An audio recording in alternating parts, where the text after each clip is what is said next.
Hello, everyone, and welcome to Kilowatt. My name is Bodie, and I am your host, and my voice seems to be going. It's failing me right now. It was fine all day, but all of a sudden it decided to do whatever it just did. I can feel it. I'm going to lose my voice. I've been talking quite a bit today. So, very interesting week for me. I did get my computer back, obviously, because you're listening to the podcast, which was great. I gave it to Apple on Wednesday, and the following Tuesday, I was able to pick it up. That's awesome. Small problem, which, is not a big deal to this podcast per se, but I had a lot of kind of not emergency, but immediate home projects that needed to get done that I was not expecting. It involved, painting 3 new toilets for my house, removing the old toilets, installing the new toilets, the Phoenix or the Tempe, City of Tempe water department coming out and walking me through some things. So all in all, it was not a big deal, and the replacement of things and all that stuff was kind of something we'd already wanted to do. So I don't want to make it into something that it wasn't. However, it was a very busy week for me. I didn't have. It's, Friday at 7:30 or so, 7 o'clock. And I hadn't had a chance to actually write the show or anything. So in order to get this out to you, I'm going to be reading through the articles offline, and then I'll record my reactions without actually doing notes, which is, for somebody who is very much a stream of consciousness type person in the way that I talk, it's probably going to be disastrous. Like, this is how I used to do this show originally, and nobody listened except for James and Mark and a couple other people in the very beginning, Dale, Cameron. So yeah, exciting stuff, and I hope you guys are excited too. Let's start the news. Oh, you know what? Before we start, and this is the stream of consciousness part, that's the problem. Before we start, I saw a Polestar 2 in the wild. And it looks like it's a beautiful car. Like, it looks great in real life. It was a dark gray, and I was trying to catch up. I had my daughter in the car, and we were coming back from Home Depot, one of the 50 million trips I took to Home Depot this week. But I was trying to catch up to it because I wanted to get a better look, but I wasn't able to safely. So it kind of pulled away and then turned off on a road, and I wasn't able to keep up. But from what I saw of it, that is a really good looking car. Little expensive for what it is, but it's a really good looking car. All right, here's our first article. Reuters is reporting that Toyota and Chinese automaker BYD, build your dreams, they're partnering up on a small and affordable EV for the Chinese market. We don't have a lot of details, mostly because this isn't an official announcement. This is just kind of something that Reuters picked up. But we do know that it's going to be a little bit bigger than a Toyota Corolla. It will feature BYD's Blade battery cells and the lithium iron phosphate chemistry batteries. So that's cool. It's going to cost right around $30,000 or 20,000 won.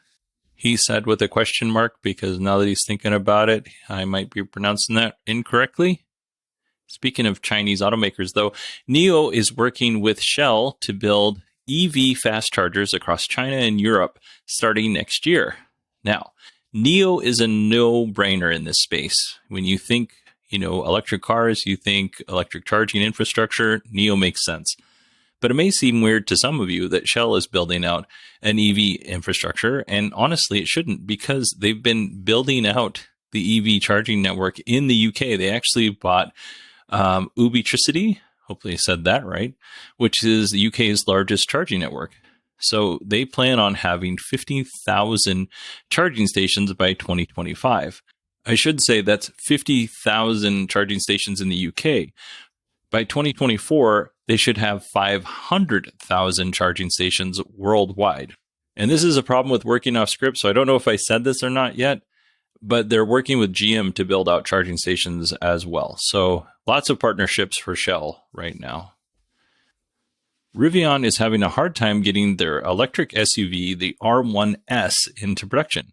Initially, the R1S was scheduled to be delivered July of 2021, but then that date slipped to January 2022, and now it sounds like the launch edition will be delivered sometime in June or July of 2022. So they're experiencing their own production hell, which isn't surprising. Building cars at scale is a hard thing. We've discussed this many times. Hyundai is launching its own energy line. It's going to be called Hyundai Home. They're going to start off with 3 different products, and none of these products should surprise you. Solar panels, battery storage, and EV charging. They're not selling anything yet, so we don't have a lot of information, but they're going to do a limited rollout in early 2022, and it sounds like they're going to be using their dealerships to sell their Hyundai Home products. And it makes sense. If you go in there and you buy a Hyundai Ioniq 5, you might be interested in purchasing some solar panels and some battery storage, and you're going to need an EV charger. So that makes a whole lot of sense to me.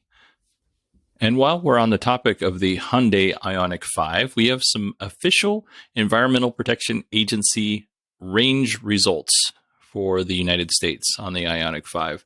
So the rear-wheel drive, there you go, Allison, rear-wheel drive, standard range is 220 miles or 354 kilometers. The long-range rear-wheel drive version increases the range to 303 miles, and the all-wheel drive version, which has a bigger battery pack, will be rated at 256 miles. All right, it is a new month, so let's thank our patrons. I'm going to do something a little different this time. I'm going to start with our OG patrons first, and then I'll work our way to our newest patrons. So I set up the Patreon for this podcast in 2018. So let's start with those folks. Number 1, James, then Mark, Nate, Cameron, Don, and Dale. Next up, we got our 2019 folks, and that includes Sierra, My Sierra, Chris, Chip, and Karen. Up next, we have 2020, which includes Ryan, Vanilla Wafer, Adam, and Tommaso. And then finally, 2021 with Rolando, Elon Muskie, Bruce, Peter, Jessica Kirsch. She should be on soon. I think next week we have it scheduled. Howard, Anthony, Isaiah, Bruce, Neil, Steve, Jeffrey, Jerbo, and Joseph. Thank you all so much for supporting the show. I really appreciate each and every one of you. I've said this many times before, but none of the money that I make from the Patreon goes into my own pocket. As a matter of fact, at the end of the year, the patrons get kind of an inside look at what I've been doing for the last year. Because you give me money, I feel like I owe it to you to kind of open up the kimono a little bit and show you what I've been up to more in depth than what I would normally go through on this show. So if you want to be a part of that, go to patreon.com/kilowatt or supportkilowatt.com, and you'll get an ad-free show. Once I get the logo redone, you'll get a thank you note from me with some Kilowatt stickers and my eternal gratitude. All right, let's go into our Tesla news here. We got some quick hits, so let's start with that. Tesla is officially headquartered in Texas. They have filled out the proper SEC paperwork, and they are now headquartered in Austin, Texas. So good for them. This week, Tesla announced the Cyber Whistle. What's the Cyber Whistle, you ask? Well, it's a whistle shaped much like a Cybertruck, and Tesla is selling it for $50 for some reason. Only a complete and total idiot would buy this thing. Now, having said that, this idiot that's talking to you right now tried to buy 2 to give away on the show because I thought it would be a really cool kind of Christmas contest. And as you know, if you've been listening to the show for any length of time, I give away things around Christmas. I was like, this would be perfect. Unfortunately, they're sold out. I did get one alert that they were back in stock, and I had just checked my email. There was nothing from Tesla. And then I checked it again just because I have OCD sometimes. And I wasn't expecting a Tesla email. It was from somebody else. And I immediately checked it again and it popped up. I went to Tesla's website and I tried to buy the Cyber Whistle and it was already sold out. So unfortunately, a Cyber Whistle giveaway is probably not in the cards. I blame the Grinch. Let's call this next story a credible rumor. It is credibly rumored that Gigafactory Berlin will be able to start production any day now. Getting Gigafactory Berlin online and producing vehicles will really take the load off of Giga China and Fremont, and hopefully reservation holders will be able to get their cars sooner, and we'll start seeing those wait times come down significantly. That's my hope. Now, having said that, it's December 3rd, and I haven't heard any official announcement yet. and this article came out on November 29th. But still, they got to be getting close. While we're talking about Giga Berlin, Tesla is eligible for subsidies in the amount of 1.14 billion euros or $1.28 billion US dollars to build out the battery factory in Germany. At first, Tesla submitted an application to get this money, but then they withdrew it. And their reason for withdrawing it was they said that all subsidies should be eliminated, including those, massive subsidies for oil and gas. So I guess they're trying to prove a point here. And it doesn't sound like at this point anyway that Tesla needs the $1.3 billion in incentives, although they did take some from the state of Nevada. So, that was a couple years ago. Different timelines. There's also some hubbub that the 4680 battery cell format might make Tesla ineligible for the German subsidies anyway. So maybe they're not even eligible for the subsidies, and they're like, well, let's just make a point. Who knows? Tesla has enabled in-car upgrade purchases with a new software update. So if you wanted to purchase something like premium connectivity, or you wanted to purchase full self-driving, you had to do that through Tesla's app prior to this update. Now you could do it on a screen on your Tesla. So hopefully that'll eliminate some of those accidental purchases. Some other cool things in the 2021.40.6 software update included waypoints, tidal music streaming, active road reduction, cold weather improvements, rear display improvements, language support, traffic-aware cruise control chime improvements. We talked about that last week, I think, or maybe it was the week before. Range display improvements, side repeater camera improvements, and navigation fixes.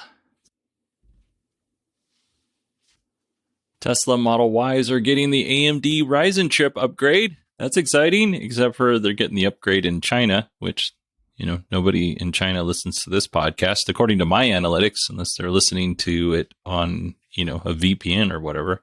There's a couple of reasons they might be doing this. The first is we're in the middle of a chip shortage. So if they need chips and they can't get them and the AMD Ryzen does the job, then that's awesome. It's probably a better chip than the Intel chip that Tesla uses, but I can't say that for sure, but it could be. It could also be something that they're testing out. Maybe they want to turn the Model Y into a gaming machine, much like they did the Model S and the Model X. So maybe they're just testing it out on a small number of vehicles in China to see how it works and if people like it or not. And finally, the AMD Ryzen might just be a cheaper processor, and that's why they're using it, because it's cheap and it's available, and Tesla's trying to keep costs down. That makes sense too. While we're talking about Tesla and China, Tesla is asking the U.S. government to waive tariffs on graphite from China because they say they can't get it anywhere else. And if that's true, seems like a good reason to give them a waiver on this. So we're getting close to the end of the quarter, and normally for Tesla, what happens at the end of the quarter is they try to get as many vehicles delivered as humanly possible. Like they have volunteers out there helping deliver vehicles. They have employees coming in for overtime. They have, contract workers helping them get these vehicles delivered. And what was going on was that's very costly for Tesla, right? But it also makes the next 2 or 3 weeks in that next quarter fairly slow because they don't have any cars to deliver because they try to get them out all before the end of the quarter, which makes the company look great in terms of like, this is how many cars we delivered. Unfortunately, it's kind of an artificial number because they would have delivered the same amount of cars had they not had that 3-week or so period of drought.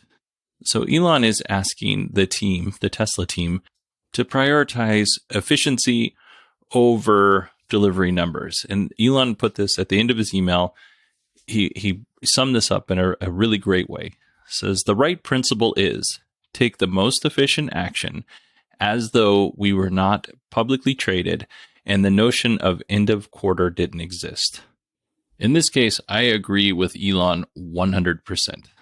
Got nothing else to say on it. I've been whining and crying and basically sobbing, throwing little toddler tantrums because we haven't been getting any Cybertruck news. Like, it's driving me crazy.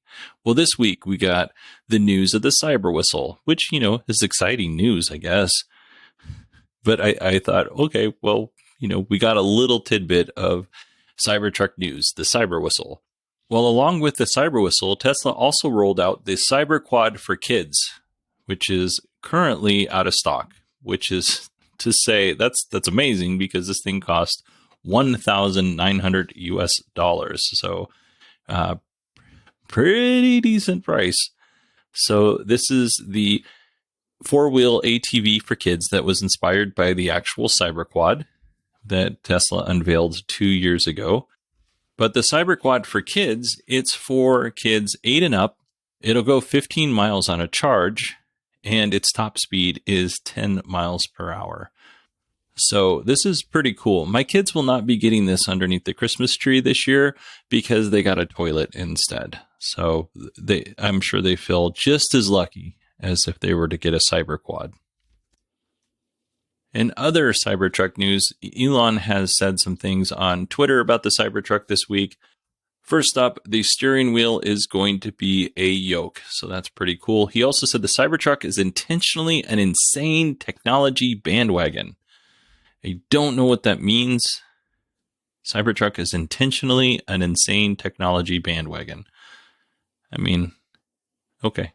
He also said Cybertruck will reach far into the post-apocalyptic future and bring that technology to now. Sounds like a lot of marketing speak, but I love Elon for doing that. He also kind of complained about the supply chain nightmare and how it's not over.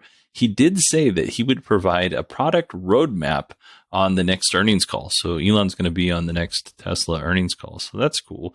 He was off for one. I didn't know how many earnings calls he would be able to stay away. And the answer looks like is one. So about now, I'm sure you're thinking to yourself, man, that's a lot of Cybertruck news as compared to what we've had for the last 2 years. There can't possibly be more. Well, guess what? There is absolutely, there's more. So we already know that there's going to be the single motor, dual motor, and tri-motor Teslas. And there is some rumor that Tesla will ditch the single motor version of the Cybertruck. However, Tesla's hasn't said anything about that. So as of right now, there's the single motor, dual motor, and tri-motor. But Elon went on Twitter again and said initial production will be a 4-motor variant with independent ultra-fast response torque control of each wheel. So I'm guessing that the motors are going to be in the hub. I don't know that for a fact, but direct drive in-wheel motors do have some benefits. And one of the benefits on the GM Hummer EV is that it has crab mode, and the Tesla Cybertruck, we've already talked about this, will also have crab mode. So it'll be able to steer both the front and rear wheels. Sorry about that. I stuttered a little bit. So it's not just like a tank. It can go diagonal like a crab. So that's pretty cool. And I'm sure will be a lot of fun and not cause any accidents whatsoever. Anyway, I'm looking forward to hearing Elon's update on the product roadmap at the Q4 2021 earnings call sometime in January. And with that, that's it for me, folks. Thank you so much for listening to the show. If you need to contact me, you can go to Bodie, BODIE, at 918digital.com. That's my email, obviously. You can find me on Twitter at 918digital. And yeah, I hope you all, if you celebrated Halloween, if you celebrated Thanksgiving last week, I hope you all had a great Thanksgiving. I hope you all have a wonderful holiday season coming up. It's getting exciting here in my household anyway. And on a serious and kind of sappy note, I want to convey my thanks to everybody who listens to this show. Like, I appreciate everybody who contributes, whether you contribute by leaving a review, or you contribute on Patreon, or you email me and you kind of let me know your thoughts and your viewpoints, or if you just listen. If you've never contacted me at all, which most people don't, I want you to know, even though I don't know you, I appreciate you. Even though I've been doing this for 5 years, my show is still probably one of the smaller EV Tesla podcasts. Like I don't want to be on video. I don't want to do YouTube videos and that kind of thing. So that kind of limits me in terms of gathering new audience members. So if you found me, you found me because you were searching for this kind of content. You didn't find me generally because I was putting myself out there, because as a general rule, I'm a very shy person. So the fact that anybody listens to this show at all is absolutely amazing to me. That anybody cares to listen to the show, especially all the way through. So yeah, sincere thank you very much for doing that. All right, everybody. I hope you all have a wonderful week, and I will talk to you next Friday.